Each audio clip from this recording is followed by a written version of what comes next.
کەمێک پێش ئێستا سەرۆکی هەرێمی کوردستان پێشوازی لا وەزیری بەرگری ئیستۆنیا کردووە.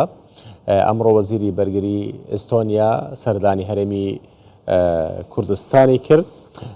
دوای سەردانەکەی لەگەڵ مەسرور بارزانی سەرۆکی حکوومەتی هەرێمی کوردستان کۆبووەوە.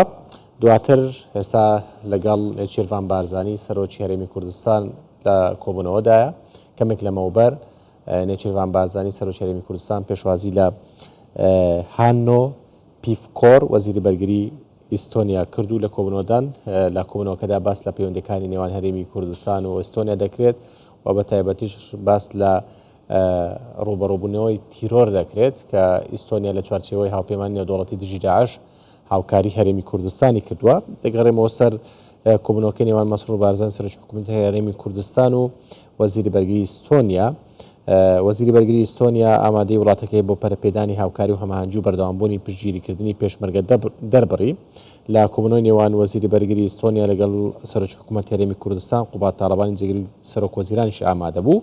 لە کۆبوونەوەکەدا گفتوگۆ لەبارەی بارودۆخی گشتی عێراق و پەرەپێدانی پەیوەندی دوولایەنە کرا.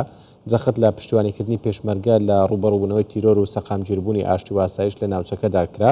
هەروە گرنگی بەردەوامبوونی هاریکاری و هەماهەنگی ئەمنی و سەربازی لە نێوان هەردوو لە تەورێکی دیکەی کۆبوونەوەکە بوو، بە تایبەتی ڕوبەڕووبوونەوەی هەڕەشەکانی تیرۆریستانی داعش. لەم بارەوە سەرۆکی حکوومەتیش سوپاسی هێزەکانی ئیستۆنیا کرد کە لە چوارچێوەی هاوپەیمانی نێودەوڵەتی دژ بە داعش بەردەوامن لە پشتیوانیکردنی پێشمەرگە.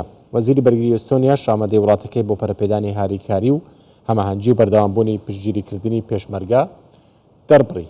و لە کۆبوونەوەشدا لەگەڵ سەرۆکی هەرێمی کوردستان باس لە پەیوەندیەکانی نێوان هەردوو لاو ڕوبەڕووبوونەوەی تیرۆریش دەکرێت.